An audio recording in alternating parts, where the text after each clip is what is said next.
umwana w'Imana ku muntu wabaje kino kibazo ye kubyoroshya ntazongere kubyoroshya bisaba kuvuka ubwa kabiri bisaba kwakira ubutumwa bwiza nko twabivuze mbere bisaba kwirekurira mu biganza by'Imana ugashyira inarigi igatakara ku ruhande hanyuma ukijugunya mu biganza byayo hanyuma bisigarira umurimo w'Imana kugusohoza mu migambi yayo kwandika kukirarwa kwa Kristo ikakuremamo icyaremwe gishya ukabyarwa nayo bwayo ubwo rero ubaye umwana w'Imana ntabwo twabona ururimi rusobanura kino gikorwa ijuru rikorera umunyabyaha rimubyara ngo ahinduke ave kuba mwene Satani abe umwana w'Imana bitavuye mu bushake n'ubuhanga bwo kuba bahuza intanga baganga mu byuma ngo havuke kuko Imana ibikoze ntago ari ukubivuga ni ukubikora yaravuze ngo uwo muntu ntago aba akiri wa wundi musanzwe muza agenda mu muhanda ahubwo abahindutse icyaremwe gishya kandi ubwo mu kilatini byitwa metanoia mu gusobanura mu gifaransa loin du mental beyond the current mentality agira indi mitekerereze n'imibereho n'imyumvire irenze kure yavukanye niyo rusanzwe umuziho umuntu wavutse ubwa kabiri ntabwo ari wa muntu usanzwe muhura oya uyu muntu abari mwene Mana nta rurimi rwabisobanura nabivuze keretse nyir'ubwite ubikorewe niwe wabisogongeraho akabyumva nkuko Paulo yabyandike n'undi abihebura ibice bitandatu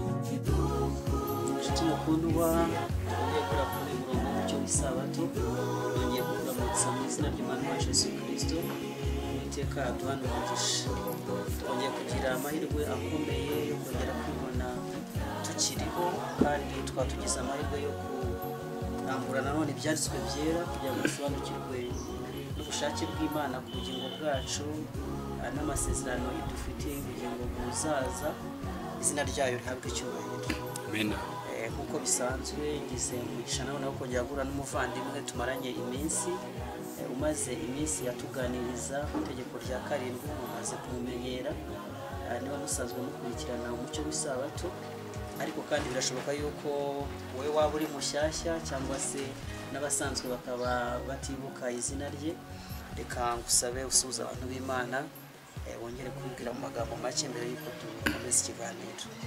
Murakoze muvandimwe Eric hamwe n'abadukurikiye turabasuhuje nitwa Raymond Furaha ku baba batumvise bwa mbere yewe ndi umwadventiste umunsi wa karindwi kandi ho nteranira n'abandi kugira ngo twige ijambo ry'Imana ariko no kumva ijuru rye rivuganira natwe muri ryo kugira ngo tumenye imigambi dufitiye nkuko mwari mumaze kubivuga cyane cyane yerekeje ku bugingo buhoraho ubugingo butazashira.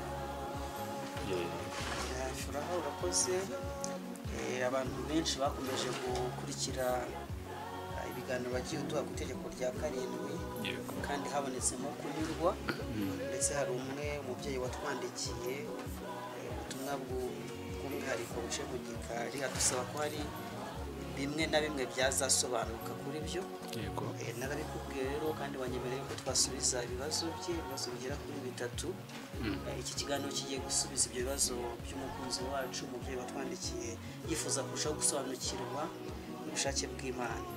Mbere yuko twinjira muri ibyo bibazo nkuko ari umuco wacu kubanza kwiragiza Imana ndagusaba kugira ngo ubanze usenge hanyuma turambure ibyanditswe.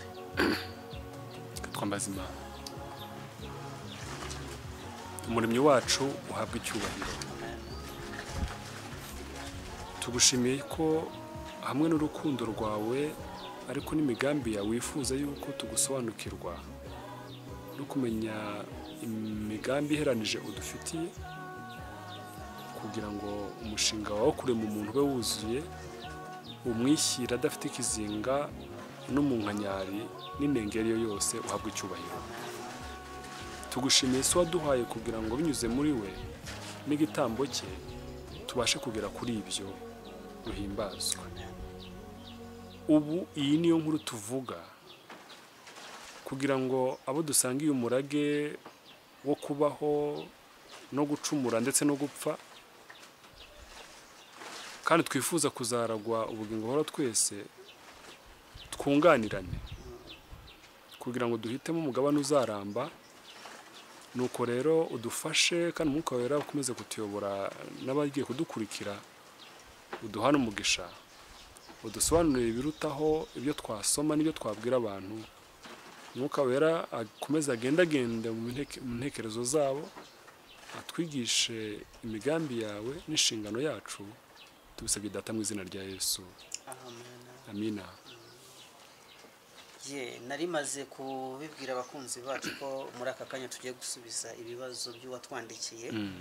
Yatwandikiye ubutumwa bugufi aciye kuri WhatsApp, atwereka ko ari ikiganiro atasobanukiwe. Nkurikije ibibazo yabajije, mpamya yuko ari cya kiganiro cya mbere twatangiriyeho, kandi uribuka yuko wabanje kugaragaza ubwiza bw'amategeko y'Imana, uburyo ari meza, uburyo atabusanya n'ubutumwa bwiza, ndetse biri ku rwego rumwe rwose. Icyo kibazo rero amaze kucyumva yagize ibibazo, icyo kiganiro amaze kucyumva yagize ibibazo byo kwibaza, aribaza ati ese ubutumwa bwiza n'amategeko bigomba guhabwa imbaraga zingana? Ndibuka yuko ayo magambo wayavuze, we rero wayibivuze nka statement ariko ashyiraho ikibazo. Arongera aribaza ati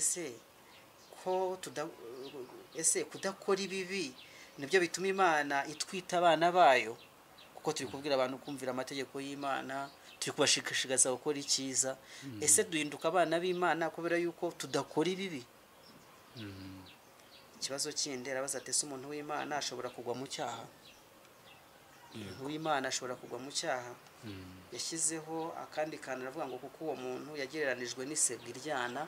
Hari turaza kureba niba umuntu w'Imana kuko yarajyanijwe n'isega iryana, ubanza ari amakuru yaba afite, ariko turamufasha kuyumva biruseho. Tudatinze rero reka duhere ku kibazo cya mbere. Arabaza ati ubutumwa bwiza n'amategeko bigomba guhabwa imbaraga zingana? Sinzi icyo umubwira. Murakoze mvane Eric, ariko na mugenzi wacu warakoze.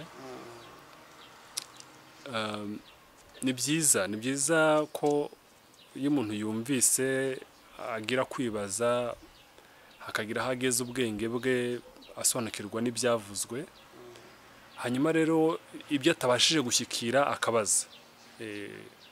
Kubaza hari n'imvugo imwe ngira ngo tuziranyeho twese, benshi bajya bumva amaradiyo, kubaza bitera kumenya. Bitera kumenya. Na mugambi w'Imana, n'Imana rero ivuze ngo ubwira umuntu umunyabyaha nkanjye nawe ati bano abantu banjye nimuze dusigane, muze tujye inama, Yesaya 18, mugize tujye inama, habeho exchange. Nkubwire ibyo ntumva, nkubaze umbaze, kugeza imigambi y'Imana isobanutse. Ntago abantu bazajya mu ijoro y'abantu b'injiji, n'abantu basobanukiwe neza n'iyi nzira. Ufite ikibazo akabaza kugeza asobanukiwe, hanyuma akazinjira mu bwami bw'ijoro abyihitiyemo n'umutima nama we abyemera, ku buryo ayo mahame yayakurikira, ndetse kugeza ubwo atita no ku buzima bwe bwa none, kugira ngo agendere muri aya mahame azamugeza ku bugingo buhoraho. None rero mbese amategeko n'ubutumwa bwiza bigomba guhabwa imbaraga zingana? Ikibazo ninde ubiha imbaraga? Nta muntu ukwiriye guha imbaraga bino bintu, kuko ntabwo bishoboka. Ahubwo byo ubwabyo byifitemo imbaraga, byifitemo imbaraga, kandi izi mbaraga ni umuremyi wazibishyizemo, kuko ni imigambi y'Imana. Umuremyi byombi ni umushinga w'Imana. Amategeko y'Imana n'ubutumwa bwiza ni umushinga w'Imana, ariko uri mu mijyi ibiri. None se Bibiliya ivuga iki kuri izi ngingo zombi? Amategeko turimo kuvuga aha ngaha, ngira ngo turemeranye na mugenzi wacu uwo nguwo namwe n'abandi, yuko ari amategeko 10 y'Imana yatangiwe ku musozi Sinayi, yandikwa ku bisate by'amabuye, n'urutoki rw'Imana ubwayo. yego Tuzatubizirikana ntabwo ari Mose wayanditse, yego kuko n'igihe yari amaze kumanuka uwo musozi iminsi 40 akigera mu kibaya ku musozi, asanga abo yasize Abisirayeli na Aroni wari ubayoboye bateshutse ubushake bw'Imana, barema igishushanyo, nuko ararakara. yego Arakaye arekurura hasi bya bisate birameneka birameneka by'amabuye byanditse amategeko y'Imana. Uwiteka aramubwira ati ongera ushaka ibindi bisate ubinzanire hano. yego Nongere nandika. bivuze ngo ntabwo yahawe uburenganzira bwo kwandika Oya. ibyari byanditse. Ntabwo Imana yamubwiye ngo Mose ngo ubwo bimenetse rero ngo ngera wandukure bya bindi nanditseho cyangwa wari wanditseho.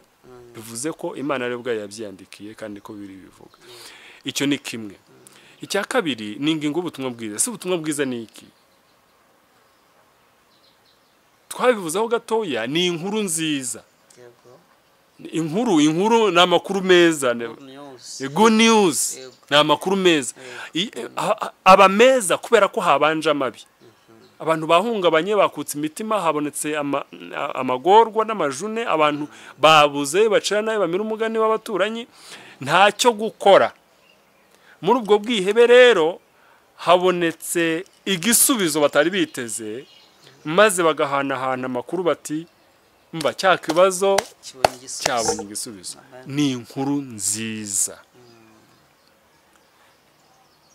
Yesu nawe niyo nshingano yaduhaye.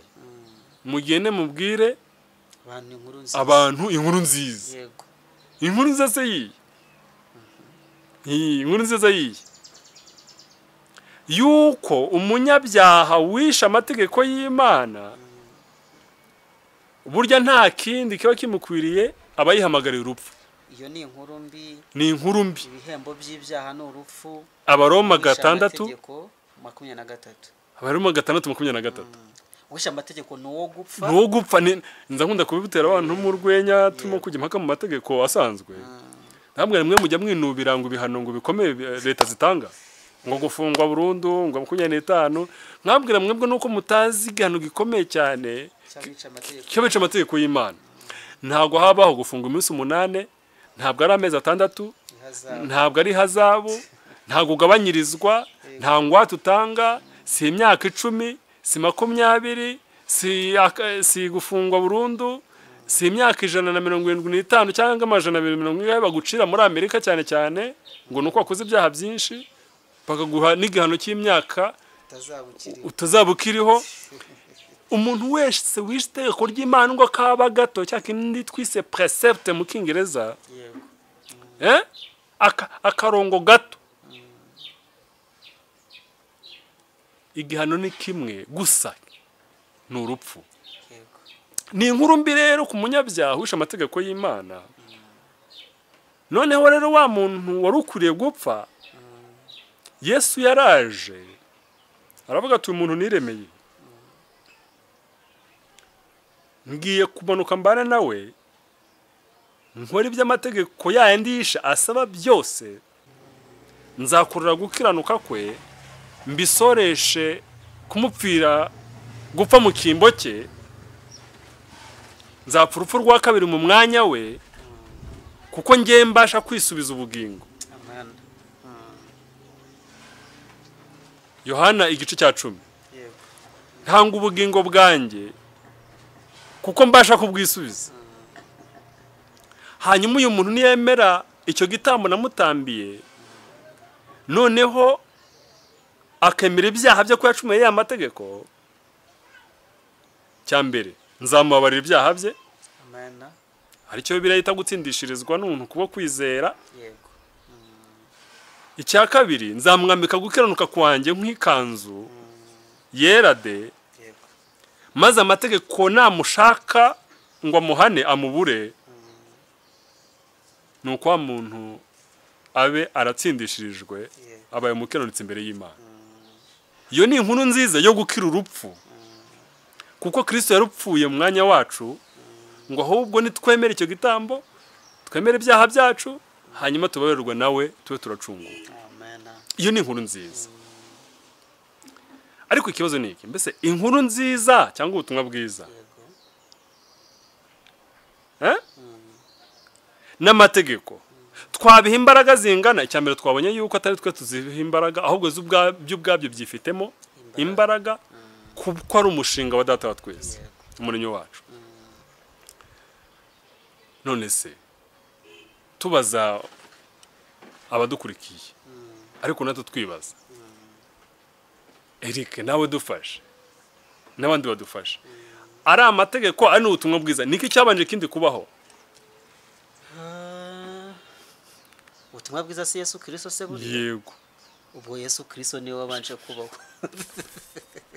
Nibyo, ubutumwa bwiza ni Yesu Kristo, ariko ni Yesu Kristo mu rwego rwo kuducungura, ntabwo ari mu rwego rw'uko ari umuremyi.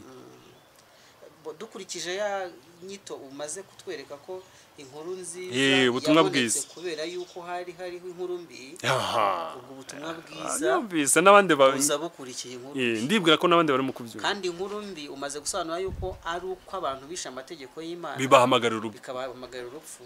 Ubwo amategeko yarabanje, hakurikiraho ubutumwa bwiza bw'umukiro Imana yaronkeye abantu. Yego rwose, tubyumvikana abantu babyumve neza, kuko ariko Bibiri bivuga. Ubutumwa bwiza n'amategeko, amategeko niyo yabanje kubaho mbere y'ubutumwa bwiza. Ubutumwa bwiza bwabonetse, uwo mushinga w'ubutumwa bwiza wo kuducungura wabonetse kubera ko amategeko yishwe. Yego. Ariko birumvikanyira? Birumvikana cyane. Amategeko y'Imana 10, yenda nta nubwo ari 10 gusa. Umva imvugo ya kimuntu. Ariko nukubera ko muri Hoseya ibice 4, reka tuhasome kugira ngo abantu batagira ngo hari nibyo turimo kwivugira gusa. Nashaka kuvuga yuko amategeko y'Imana ari menshi, yenda si 10 gusa, ariko hanga turavuga 10 nk'itegeko nshinga ry'ubwami bw'Imana.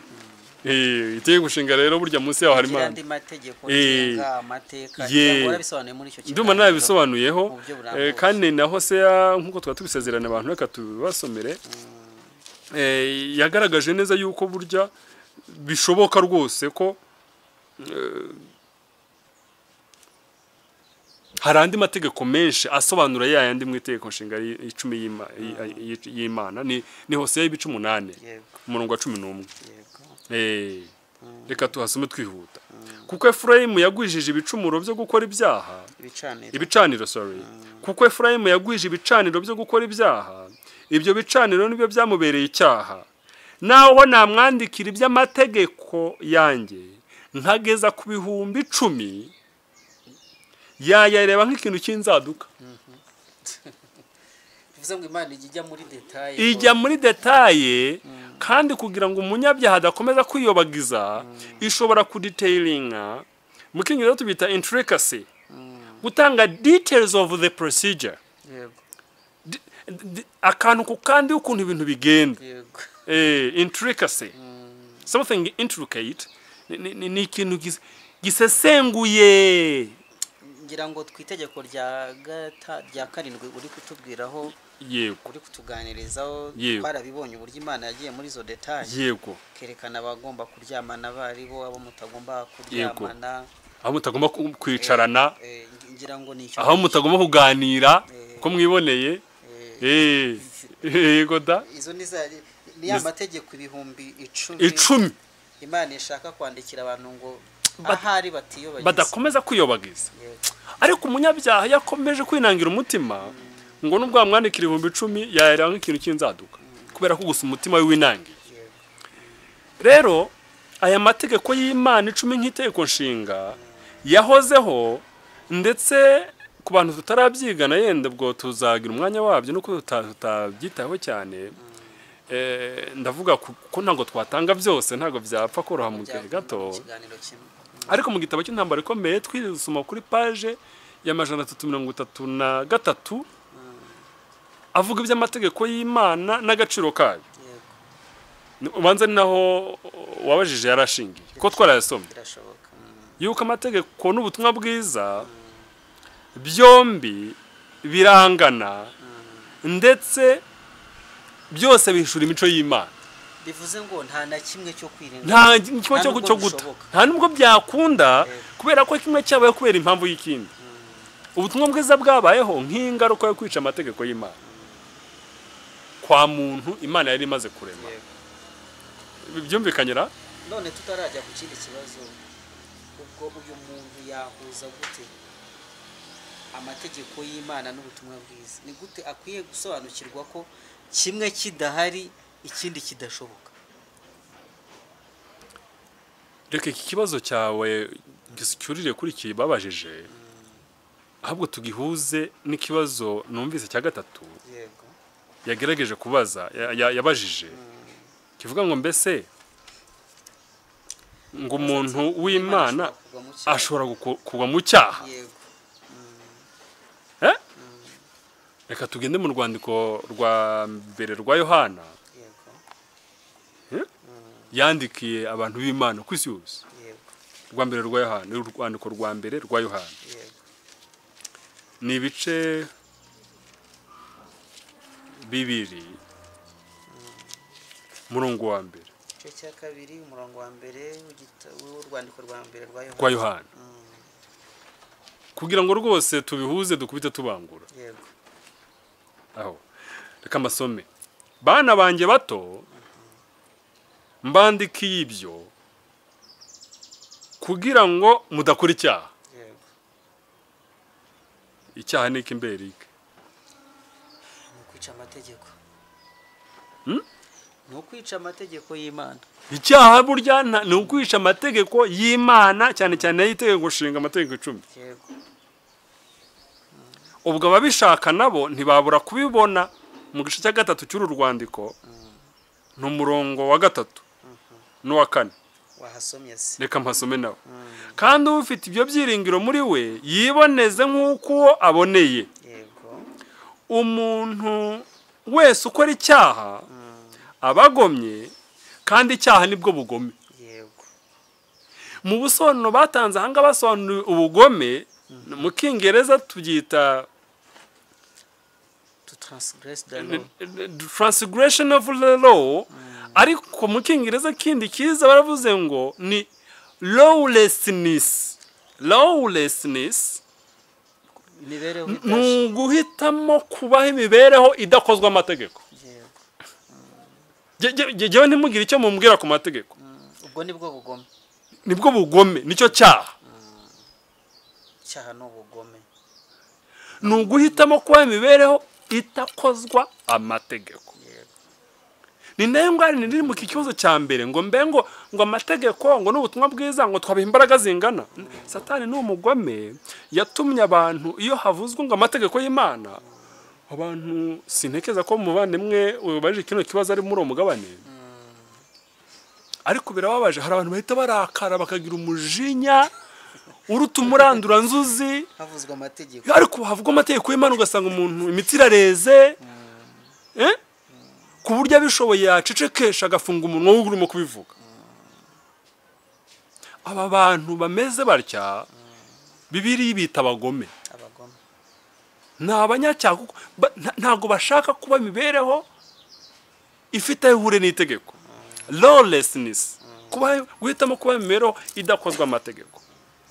Hepfo rero mu gisobanuro barasobanuye muri Bibiliya y'Ikinyarwanda, barasobanuye ngo umuntu wese ukora icyaha aba yisha amategeko, kuko icyaha ari ukwica amategeko.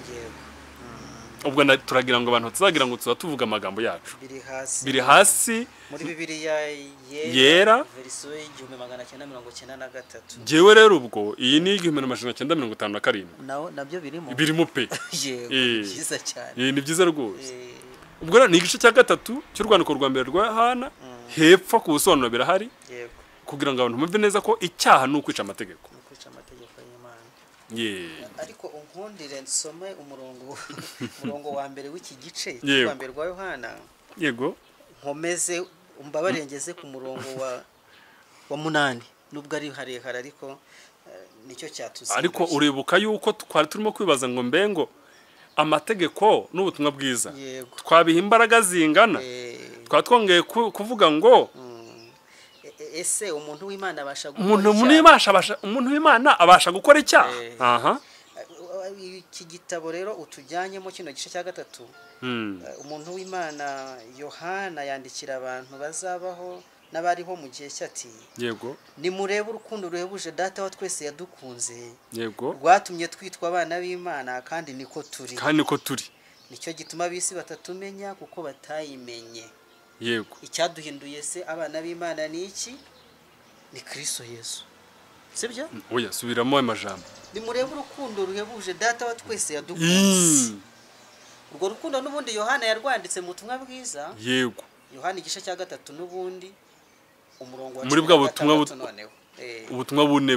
bwiza bune. Ubutumwa bwiza nk'uko bwanditswe na Yohana igice cya gatatu umurongo wa 16. Yego. Kuko Imana yakunze abari mu isi cyane. Yego. Byatumye itanga umwana wayo w'ikinege kugira ngo umwizera wese atarimbuka ahubwo ahabwe ubugingo buhoraho. Yego. Aje kwibutsa ayo makuru. Urukundo rw'Imana rwabonetse mu gutanga umwana wayo. Aje kwibutsa ayo makuru rero. Yego. Urwandiko rwa mbere none. Ibyo nibyo bitugira abana b'Imana. Tugirwa abana b'Imana no kwemera igitambo cya Kristo, kwihana no kubabarirwa ibyaha no kwambikwa gukiranuka kwa Kristo. Nabyo bitaba ibyacu. Yohana yabivuze mu gice cya 12. Atiki. Icyakora bamwakiriye bose bakizera izina rye. Ububasha bwo kuba abana b'Imana uko binyuze mu kwihana no kubabarirwa ibyaha. That's good news. Iyo niyo nkuru nziza. Inkuru nziza. Noneho rero nimurebe urukundo ruhebuje data wa twese yadukunze, rwatumye twitwa abana b'Imana kandi niko turi. Nicyo gituma ab'isi batatumenye kuko batayimenye. Yego. Bakundwa, ubu turi abana b'Imana. Yego. Ariko uko tuzamera ntikurerekanwa. Yego. Cyakora icyo tuzi nuko Yesu niyerekanwa tuzasa nawe kuko tuzamureba uko ari. Amagambo arumaze kudusomera, kandi ufite ibyo byiringiro muri we yiboneza nk'uko uwo aboneye. So kwiboneza ubwo harazamo cya kindi nanone batubwiraga iby'inkuru mbi ikomotse kuko abantu bahisha amategeko bakagerwaho inkuru nziza, ariko nyuma yo kugerwaho inkuru nziza ya mategeko aragaruka. Nibyo hakaba kubaho imibereho iboneye. Hasi barabisobanura. Umuntu wese ukora icyaha abagomye kandi icyaha nibwo bugome. Babidusobanuriye ko umuntu wese ukora icyaha aba yisha amategeko kuko icyaha ari ukwica amategeko. Maze kudusobanurira. 5 muzi yuko uwo yerekaniwe gukuraho ibyaha kandi nta cyaha kimurimo. Umuntu wese uguma muri we ntakora ibyaha. Umuntu wese ukora ibyaha ntiyabonye kandi ntiyamumenye. Ariko urebuka akabazo kandi twafatanije ngo mbenga umuntu w'Imana abasha gukora icyaha. None uravuze uti umuntu wese urasomye ngo uguma muri Kristo, iyagumye muri Kristo ntakora icyaha. Ariko si yavuyemo. Ni cya kindi yamaze kutubwira mu gice cya 2 ati bandiki ibyo ngo mudakora icyaha. Urumva hari possibility yo kubaho imibereho idakora icyaha rwose. Yego. Icyakora nihagira umuntu ukora icyaha, uwo ni wa muntu uhindutse indangare. Nibyo ahari turaza kuhagera mu majambo yanjye. Ubwo we ni ndangare. Yego. Ahindutse indangare akora icyaha, dufite umurengezi. Ubwo ya nkuru nziza iracyamufitiye umumaro. Umuntu wese uguma muri we ntakora ibyaha. Umuntu wese ukora ibyaha ntiyamubonye kandi ntiyamumenye. Bana bato ntihakagire ubayobya. Ukiranuka niwe mukiranutsi nk'uko wari umukiranutsi. Ukora ibyaha ni uwa Satani kuko yereye mbere na mbere Satani akora ibyaha. Ibyo umwana w'Imana yerekaniwe ni ibintu kugira ngo amare ko imirimo ya Satani. Yego. Ngira ngo birasobanutse. Nari numvise mu magambo aryoshye kuburyo tutayasimbuka y'uburyo icyaha ari ukwica amategeko y'Imana kandi ukora ibyaha ni uwa Satani. Mu yandi magambo udakozwa amategeko ni uwa Satani, ntabwo ari uw'Imana. Yego. Kubamenye inkuru nziza. Waravuze uti ndashaka kubivuga mu mvugo yawe. Kandi umumaro w'ubutumwa bwiza ugira. Kandi ahangaha harimo n'ubundi ngingo zimwe usomyemo turi bwifashije dusubiza cya kibazo cya 3 n'ubundi. Yego. Ariko twatwumye kubaza ngo mbe ngo amategeko n'ubutumwa bwiza ko dukwiye kuba imbaraga zingana cyangwa se birangana bifite agaciro kamwe. Turimo turubihuza n'ikibazo ngo mbe ngo umuntu w'Imana abasha gukora icyaha. Sibyo? Aho igice cya 2 cy'urwandiko rwa mbere rwa Yohana, bana banjye bato mbandika ibyo kugira ngo mudakora icyaha. twabonye mu gice cya gatatu ko bishoboka birashoboka yuko umuntu ashobora kuba yemerewe kudakora icyaha igihe agumye muri Kristo niba yarinjiyemo. ingingo yo kuguma muri Kristo nayo kuba muri Kristo, kwinjira muri Kristo no kugumamo yasobanuka neza tugiye muri Yohana igice cya 5 aho Kristo agereranya abana be abinjiye muri we nk'amashami ateye ku giti. Yego, igiti ni ishami ry'itandukanije n'igiti rimanyutse ntabwo rishobora kwera imbuto. Kugumaho iyo sano nyine y'igiti n'ishami ryacyo. tubyita mu Kingereza acquaintance, strong closer relationship. Yego, sano dufitanye n'Imana idacika. None rero Yohana aravuze ati rwose ni mu bigenza mutya umugambi w'uru rwandiko nuko mudakora icyaha. Amen. Rwose yego, icyakora ubanza mu Kingereza babyita nevertheless, icyakora nihagira umuntu ukora icyaha, wigeze kubivuga ukoresha imvuga ngo nihagira urangara akaba indangara, akaba muri Kristo. Bibiliya nuko abahanuzi wundi tuvuga abadukurikiye barumva icyo ari cyo, ni ibitabo tugira Abadiventisi umunsi wa 7 bisobanura byimbitse Bibiliya, ariko ibyo bitabo bikaba umucyo mutoya, Bibiliya ni umucyo munini. Ndetse ibyo bitabo biteje impaka umuntu ntabyumve tubishyira ku ruhande tugafata Bibiliya gusa. Abantu babyumve neza ko nuko bimeze. Hari igitabo cyitwa rero Desire of the Ages, uwifuzwa ibihe byose, cyangwa se Jésus Christ mu Gifaransa. Baravuze ngo niba umuntu w'Imana mu cyiciro cyitwa mu Gifaransa na mu cyitwa pas à pas avec Dieu, kugendana n'Imana intambwe ku ntambwe. Bavuga cyane cyane mu gihe Yohana na Mariya barangaye igihe bajyaga Yerusalemu bajyanye na Yesu afite imyaka 12, bararangara Yesu atakara mu gihiriri cy'abantu, bibwira ko yatashye kumbi yibereye mu rusengero. Ngo bagize umubabaro mwinshi wo gusubira inyuma bamushakisha, bati igihe kinini kubera kurangara bamwitiranye, baravuga bati ni umwana ari kumwe n'abandi bana, bamufata nk'undi mwana nyamara mukuru ari umwana udasanzwe, ntibamwitayeho kandi ari ababyeyi muri kiragiye. Baravuga rero bati niba ushaka kugendana n'Imana umunsi ku munsi, hari ibintu bitatu ukwiye gukora. Ubwo muri rusange ni ibidufasha kuguma muri Kristo. Icya mbere ni ugusenga, icya kabiri ni ukuba maso, icya gatatu ni ukwirinda. Nubwo hari byinshi bivugwaho ngo muri iki cyigisho, ariko reka ngarukize kuri ibyo bitatu. Kimwe cyo tudakwiye numva nshaka kubwira abantu b'Imana nuko gusenga bijyana no kwiga ijambo ry'Imana. Yego, kwiga no gusenga no kwiga ijambo ry'Imana. Ubwo aho ngana warutumye nkasimbukaho ko nyine tutavuga byose.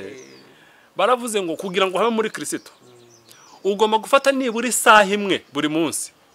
Baravuze ngo nibura ubwo umuntu yemerewe kurenza. Yego, kuko hari amasaha 8 twagenewe ku munsi yo kubana n'Imana no gukoresha Imana yaduhaye mu kwagura ubwami bw'Imana mu isi no kubwagakiza kacu bwite n'akabagenzi bacu. Ngo ukure gufata nibura isaha imwe ku munsi yo gutekereza ku byaranze imibereho ya Yesu, cyane cyane mu gihe cya nyuma. Barabisobanuye ngo ukwiriye guhora utekereza uburyo Kristo yajyanye mu butayu na Satani n'umwuka w'Imana, kugeragezwa na Satani akageragezwa akanesha. Cya kabiri ugomba kwiga no gusobanukirwa ariko no guhora wibwira buri munsi nibura isaha ibyamubayeho mu gashyamba ka Getsemani mu ijoro ribanziriza kudupfira. Cya gatatu ugomba kwiga neza no gusobanukirwa no kumenya mu mutwe, mu bwenge, mu bwonko, ariko no guhora wuza meditation, utekereza nibura isaha imwe ku munsi ibyamubayeho i Karuvari, i Nyabihanga, i Gorogota, abambwa, igihe yishyuraga cya gihano cy'icyaha, igihe yapfaga urupfu rwa kabiri twagomba gupfa. ubwo rero urafashije cyane ni ugusenga yego ariko no kwiga ijambo ry'Imana specifically imibereho ya Kristo cyane cyane mu byamubanze bwa nyuma kuba maso no gusenga ariko no kwirinda ibyo nuko gusenga ngo no kwijambo ry'Imana kuba maso kabiri gatatu kwirinda imva Eric abantu b'Imana kwe kuba abanyamakenga izo niyo mashyiga yo kuguma muri Kristo ugenje utyo uzahama muri Kristo kandi batubwiye ngo ntabwo uzaba nuhama muri Kristo nta cyaha uzakora igihe rero ibi ngibi wabiteshutseho utasenze ngo wige ijambo ry'Imana bya bindi utabaye maso ngo wirinde tayari Satani niwe n'abadayimoni babategeye hafi aho ngaho ngo bagute mu cyaha kandi umugambi wawe ari ukugira ngo uhite upfa urupfu dupfa rwo muri isi ngo hanyuma usinzire mu kungu udafite ubugingo ibyiringiro by'ubugingo buhoraho. Ariko Imana ishimwe kubwo urukundo rwayo dukunda iturwanira intambara nyinshi cyane tutanazi. Nasomye umumaro w'abamarayika ku bantu buryo abamarayika barwana n'abadayimoni bashaka kutwiciraho nyine twacumuriye yego biratangaje cyane. Ariko maze kwisoma ndeba n'imibereho abanyabyaha babaho abo twita abanyabyaha nyine natwe dushyira ku munzani tukabona turabarusha gukiranuka. Ndatanga urugero nk'abasinzi ukabona inzira umusinzi yanyuzemo n'ibihanamanga yaciyemo ariko Imana ikamurinda abamarayika bakamugota akazagera yajya amahoro kugira ngo muheshe amahirwe yo kuzumva ijwi ry'Imana rimuhamagarira kwiyunga n'Imana no kwihana. Yohana rero hanga aravuze ati ubwo aravuze ati Yohana arababwira ati none mukuri bishoboka byose mwubereze y'amategeko ateganya. Yego icyo kirahita gisubiza iki kibazo. Ese umuntu w'Imana ashobora kugwa mu cyaha? Yego rwose. Ariko agwa mu cyaha ryari igihe yarangaye ntiyirinde ngo asenge ngo agume muri Kristo bityo ntagume muri Kristo tayari akora icyaha. Ariko umugambi w'Imana ntago ari ukumurekeraho ahubwo ubutumwa bwiza noneho bubonye umwanya wabwo. Agomba kuzirikana ko noneho dufite umurengezi kuri data wa twese niwe Yesu Kristo. Kandi ubwo nani uko byanditse niwe Yesu Kristo ukiranuka. Amen. Uwo niwe mpongano y'ibyaha byacu. Amen. Nyamara si ibyaha byacu gusa ahubwo ni iby'abari mu isi bose. Amen. Sumva yuko amategeko n'ubutumwa bwiza imbaraga rwose ari mahwi zingana. Aho amategeko yishwe niho haboneka ubutumwa bwiza. Amen. Ngira ngo iki kibazo kirumvikana kandi ndumva amaze gusubizwa ibibazo bibiri. Ese ubutumwa bwiza n'amategeko bigomba guhabwa imbaraga zingana? Yego. Tumaze kubona ko ari umushinga wakomotse ku Mana ubwayo. Yego. Kandi kimwe ntabwo cyava mu nzira ngo gisimburwe n'ikindi ahubwo birafatanye rwose. Kandi tumaze kwibaza niba umuntu w'Imana ashobora kugwa mu cyaha. Tubonye igihagwa mu cyaha icyari cyo. Ariko umugambi w'Imana nkuko Yohana yabyanditse avuga ati mbandikiye ngo mudakora ibyaha. Iyi baruwa mboherereje no kugira ngo mubeho imibereho idakora icyaha. Umugambi w'Imana, umugambi wo gucungurwa, umugambi w'ijuru ku bantu bayo nuko babo imibereho idakora icyaha. Kandi birashoboka. Igihe amaze gutsindishizwa na Kristo bakinjira mu bwami bushya arabahamagarira komatana nawe kuguma muri we. Ese ikibazo cya gatatu kiravuga gute? Cyabaje ngo umuntu w'Imana ashobora kugwa mu cyaha. Nicyo ngicyo twabazaga. Reka tujye ku cya kabiri twasimbutse. Cya kabiri kiravuga gute nyine? Babajije bati ese kudakora ibibi nibyo bituma Imana itwita abana bayo? Kubanza twakabaye ikibazo nayo cyasubirijwe mora. Nacyo cyasubishwe. Kubera ko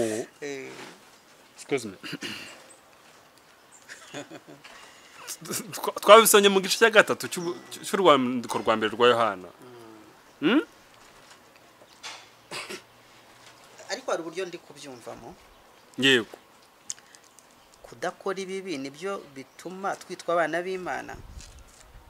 Ubimbajije uti vuga yego cyangwa oya. navuga nti oya. Impamvu se ni iyihe?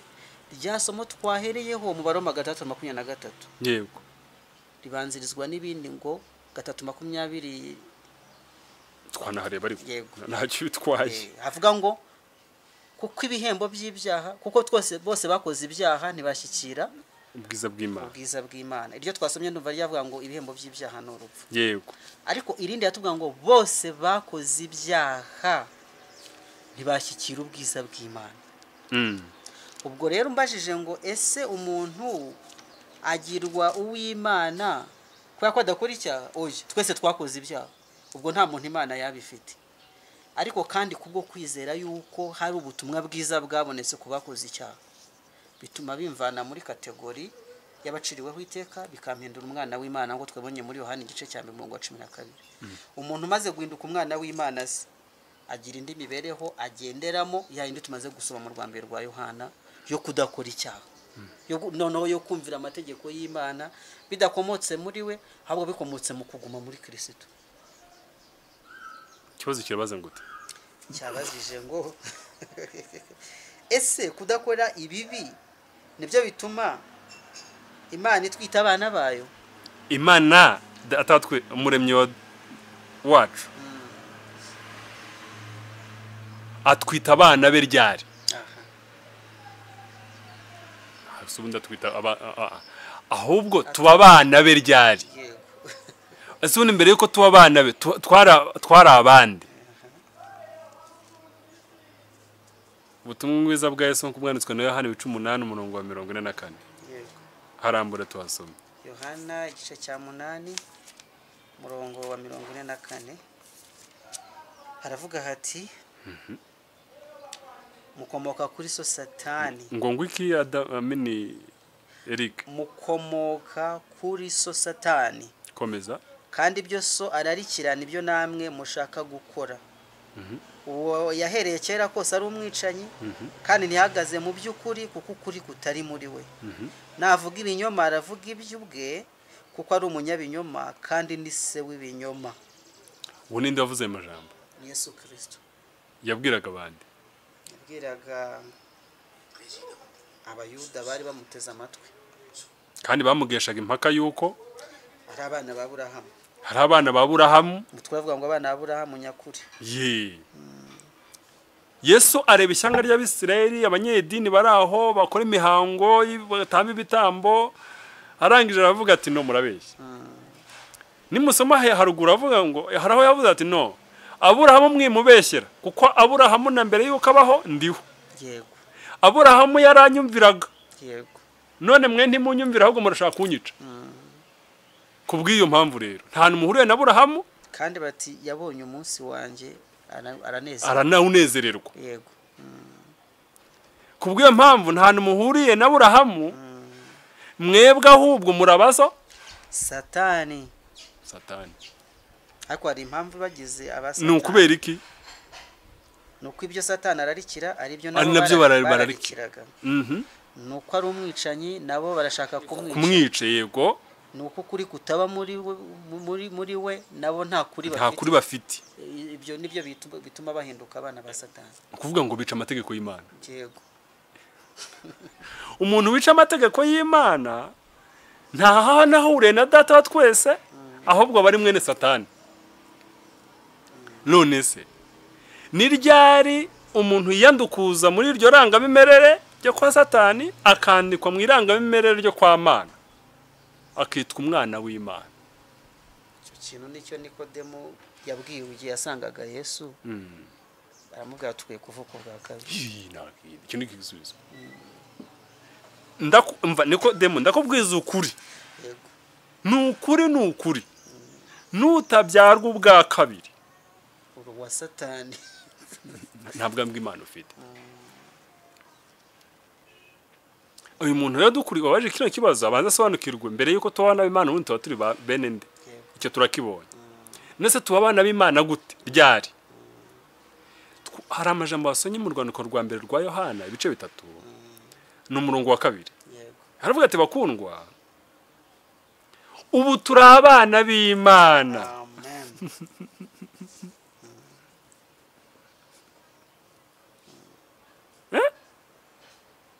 ariko hari n'ijambo wavuze icyanditswe cyo mu mutwe bwiza bwa Yohana ubwane bwa Yesu ko bwanditswe na Yohana igice cya mbere umurongo wa 12 n'uwa 13 naho hadusomere neza nta kibazo. Umuntu ahinduka umwana w'Imana ryari? Ubutumwa bwiza uko bwanditswe na Yohana igice cya mbere umurongo wa 12. Icyakora bamwemeye bose bakizera izina rye. Yego. Yabaye ubushobozi bwo kuba abana b'Imana. Abamwemeye bose bakizera izina rye. Yabahaye ubushobozi bwo kuba abana b'Imana. Bwo kuba ntago ari ukwitwa. Yego. Ntago ari ukuba. Yego. The power of being. Children of God.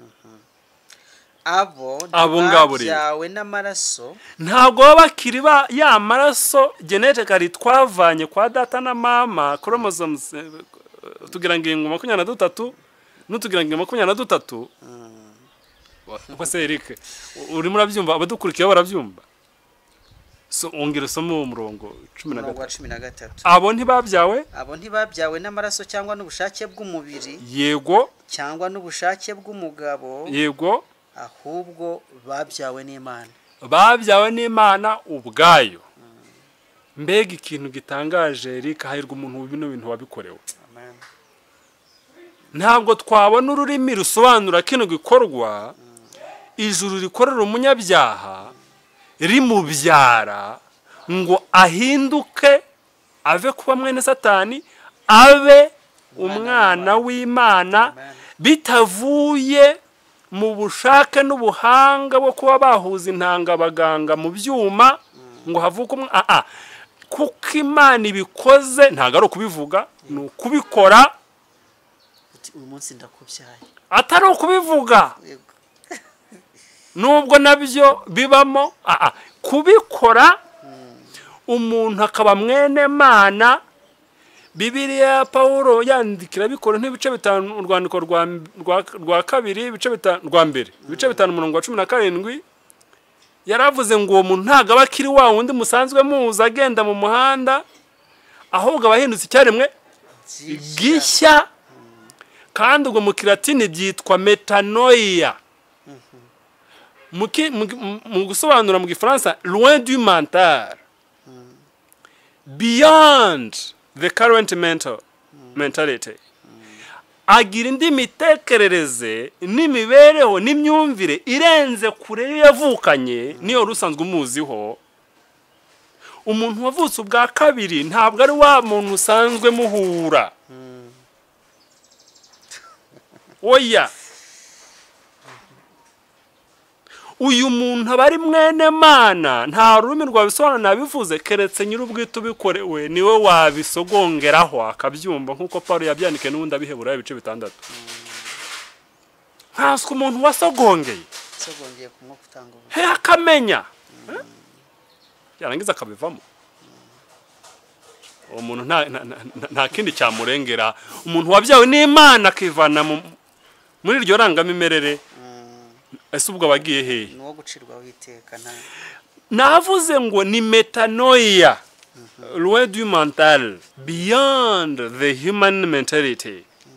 Paulo yabyandikiye n'ubundi abikora into urwandiko rwa mbere arabandikira avuga mwe n'umuntu ukuntu abameze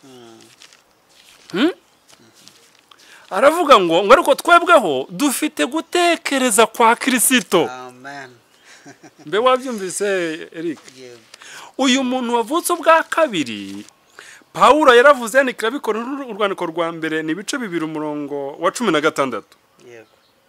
Arandika arababwira ati mbese ninde wigeze kumenya icyo Uwiteka atekereza ngo amwigishe?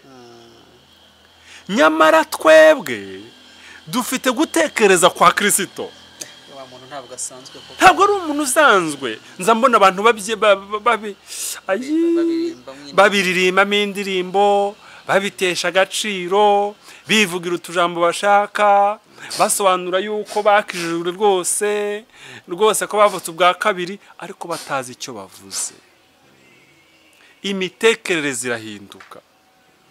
Muri iki gitabo cy'intambara ikomeye nari mvuzeho abantu bamwe bazi mu cyiciro cya 27 kitwa ububyutse, kivuga ku bubyutse. Bavuze mwene uwo muntu imbaraga y'ubutumwa bwiza imaze kumukoraho akemera ibyaha bye kandi akizera Yesu maze akihana. Baravuga ngo uyu muntu yakimara kwihana no kumanika amaboko akizera Kristo, ngo orgoye n'umuntu umunyabwibone ahinduka uwicisha bugufi. Umuntu w'ubunyabugugu agahinduka umunyabuntu bwinshi cyane. Umuntu w'umupfapfa utitonda ahinduka umunyamakenga. Kakandi twavuze mbere, amenya neza ko agiye kugwa mu moshya maze akitaza aho bitamushobokeye agatabaza ijuru ngo rimurengere kandi gukorera murengera. Uyu muntu wavutse ubwa kabiri aba ari umwana w'Imana ufite gutekereza kwa Yesu. Yohana hagaze amaze kumva ukuntu biryohereye, nibwo yanditse mu rwandiko rwa mbere twamaze gusoma igice cya 3 umurongo wa kabiri. Aravuga ngo bakundwa, ubu turi abana b'Imana. Kuko hariho amagambo akomeye cyane. Icyo kintu uri kuvuga uti nta nubwo abantu baba bavuga ibyo bazi. Aravuga atabisi ntabwo batumenya. Neshwita. Umuntu neshwita. Yesu arimo gusobanura ibyo aravuze ati nkuko ubona umuyaga uhuha. Ntawe ubona ariko icyo ubona ni imirimo. Abisi ntabwo ibyo bintu babisobanura. Ntabwo babisobanukira, bumva ari nk'umuyaga uhuha. Hari abantu baririmbye akaririmbo. Kavuga ati dusangira ibishyimbo bakatwitiranya. Bari abantu bari mukuri nubwo nabo ntekereza ko batazi neza icyo bavugaga. Ariko bakatwitiranya ko dusangira ibishyimbo. Hirya y'ibyo bavugaga, yego. Hirya y'ibyo bavugaga harimo ukuri. Ariko ibyacu ntabwo ari hano bicira. Ntabwo ari aho bicira. Amen. Umwana w'Imana ku muntu wabaje kino kibazo ye kubyoroshya ntazongere kubyoroshya, bisaba kuvuka ubwa kabiri. Bisaba kwakira ubutumwa bwiza nko twabivuze mbere. Bisaba kwirekurira mu biganza by'Imana, ugashyira inarigi gatakara ku ruhande, hanyuma ukijugunya mu biganza byayo, hanyuma bisigara ari umurimo w'Imana kugusohoza imigambi yayo kwandika kukiraruka kwa Kristo, ikakuremamo icyaremwe gishya ukabyarwa nayo ubwayo. Ubwo rero ubaye umwana w'Imana. Amen. Ngira ngo tubikozeho ibibazo bye, ariko hari akateruro nanjye ntasobanukiwe mu byo yavuze avuga ati Eric mbere yo kugira kuri agateruro yabaje ngo mbe ngo umwana w'Imana ngo akora ibibi. Ibyo twabisubije mbere. Yego. Ariko hari icyo nshaka kubihuza ibyo bibazo uko ari bibiri. Yego. Cyo kuvuga ngo mbe ngo umuntu ngo kudakora ibibi nibyo tugira abana b'Imana. Twabonye ko tugira abana b'Imana ari ukubyara bwa kabiri. Yego. Kandi ukubyara bwa kabiri ntiyongera gukora ibibi. Yego. Kuko bari muri Kristo Yesu. Ubwo rero kudakora ibibi ni outcome. Ni ikiva mu kuba umwana w'Imana, ntabwo ari ikitugira umwana w'Imana. Yego. Ntabwo kureka gusambana nkuko turi kuvuga mu iteko rya 7. Yego. Ntabwo ari byo kugira umwana w'Imana. Kuko ahantu rwose sinzi na twarabivuze sinibuka neza. Umwanya mwiza wo kubisubiramo. Hari abantu b'abahanga abo twita aba philosophers, abatekereza. Abantu b'abahanga baba baratwawe no gutekereza ku ngingo runaka, bagashyiraho n'imirongo y'indangagaciro abantu bakwiye kugendera cyo twita values. Yego. Agafata icyemezo akavuga ati giyewe ntabwo nzashaka umugore. Ntabwo nzashaka umugabo. Kandi icyo cyemezo akagihagararaho hakaba adashobora guhura n'umugore. Ndavuga ngo baryamane. Ari inyangamugayo kuri cyo. Inyangamugayo ntabwo ari inyangamugayo gusa ahubwo ari strict. Kugeza n'ubwo umuntu yabona umuntu abantu babikoze akabona bataye ubwenge. Yego. Bidakomotse kubaha Imana kandi. Ariko imyanzuro ye ntabwo bikomotse na gato kubaha Imana. N'abazabibona bakamenya ko yafashe icyemezo niho ngo bazahera bavuga ati uriya muntu n'umufilozofe. Yego. Ariko ntabwo bivuye mu kubaha. Ntabwo bivuye mu kubaha Imana. Bereka waruzi ko icyo gikorwa cyose kiza umuntu akoze kitavuye mu kwizera, ahubwo mu maso y'Imana ari icyaha. Niko biri bivuga. Yego. Kandi uretse n'ibyo hari abantu b'imfura banga umugayo. Yego. Badahemuka bafite umutima w'ubumuntu ngira ngo terime ubumuntu ni terime y'abantu nyine ntabwo ari ya Bibiliya ariko bagaragaza umuntu nyine witaye ku bandi ufite kugira neza ariko ibyo bintu bidakomotse kuri Yesu. Yego. Ubwo rero ntabwo twavuga ko ibyo bintu bituma umuntu arundi ku mwana w'Imana. Reka twongereho barabayeho mu gihe bumvise ubutumwa bwiza. Baramenye Kristo ntibamwizeye. Barumvise duhora tuvuga dore twageze no kuri YouTube. Twaravuze mu mavuna kubadukurikiye kenshi nubwo ngo bitakibaho cyane. Twarasaraye Imana iraturinda tukomeza kuvuga tuba bazima. Abantu bakatwumva bakicecekera. Nyamara kandi nabana beza. Ariko bakagira izo ngeso nziza. Abo bantu bamenye neza yuko imibereho bafite y'ubunyangamugayo itabahesha kuba abana b'Imana ahubwo ibashyira mu cyaha kubera yuko bagerageza kwidodera ikanzu kandi hari ikanzu twagenewe na Kristo Yesu binyuze mu kuducungura. Bakwiye kwihana. Icyo kintu kirakomeye. Bakwiye kwihana ibibi bakoze nubwo tubona ari inyangamugayo ariko buri hari ibibi bakora bikomeye cyane. Kandi iyo babihakanye kuko umuntu ari umunyabyaha kameze iyo birebeye mu ndorerwamo ya Bibiliya ijambo ry'Imana ntibabura kwemezwa ibyaha byabo. Hari amagambo asomye mu Rwambere rw'Abakorinto igice cya 2 nibahera hejuru gato y'abadere ku murongo usoza icyo gice bazamenya iby'umuntu wa kamere uko ameze uko iby'Imana ari ubupfu kuri we. Umuntu wa kamere rero ni umuntu ukora ibintu naho byaba ari byiza ariko bigambiriye kumukuza kumuhesha icyubahiro. Umuntu n'imfura se tutore inyangamugayo turatora nde nuriya turi butore.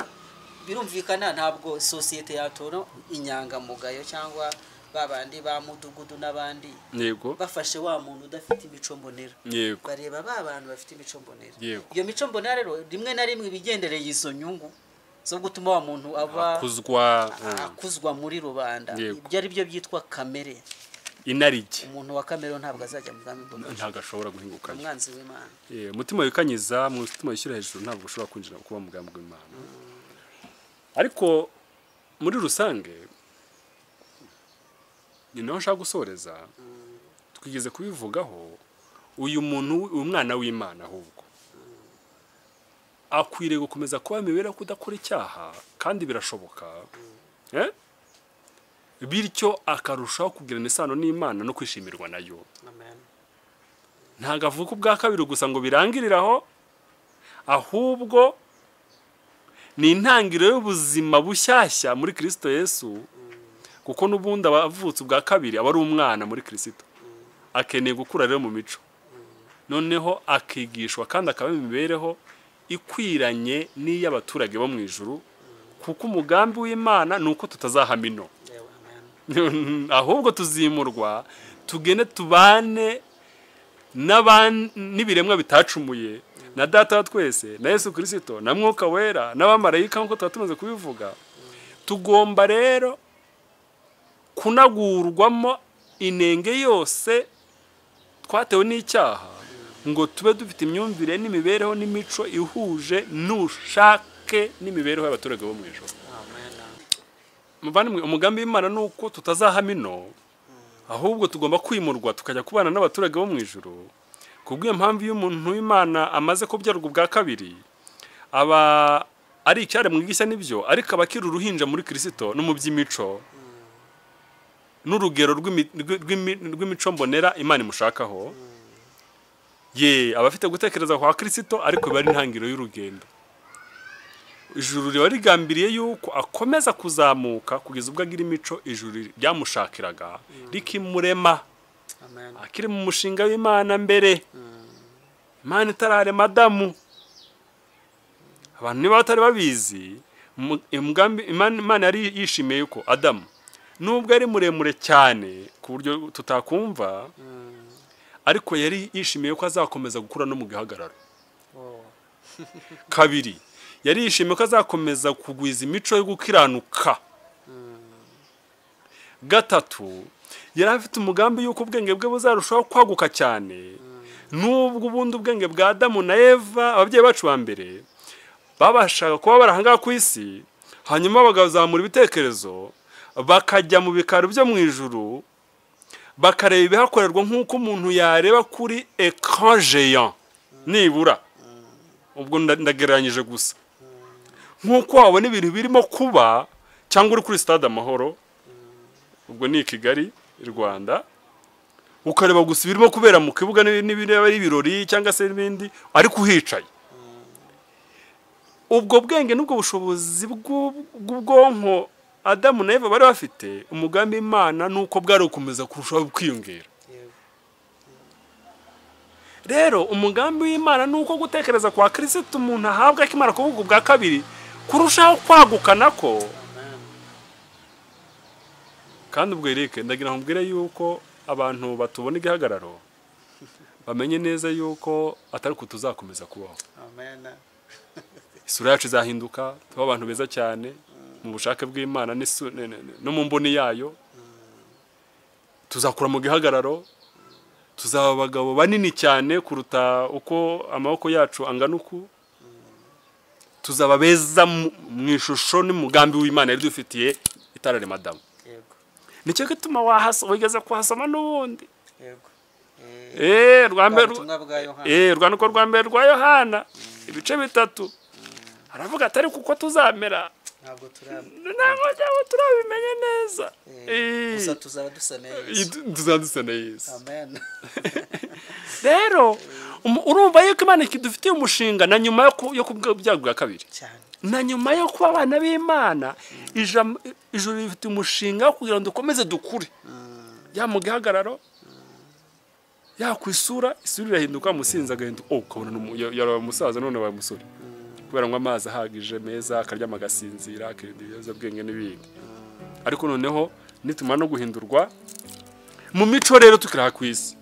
Urwa kabiri urwandiko rwa kabiri Pawulo yandikiye Abikorinto ni ibice 3 umurongo wa 18. Reka bane naho dusoreza. Yego. 3:18.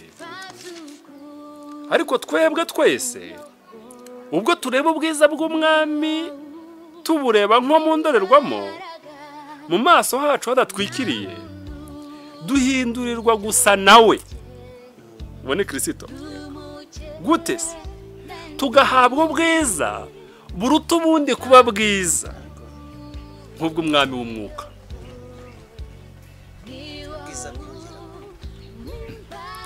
Kandi ubwo haba ubwo dushobora gusa naho yenda abantu bazibyibazaho ubwiza bwa Yesu ntago ari ubw'undi muntu wese.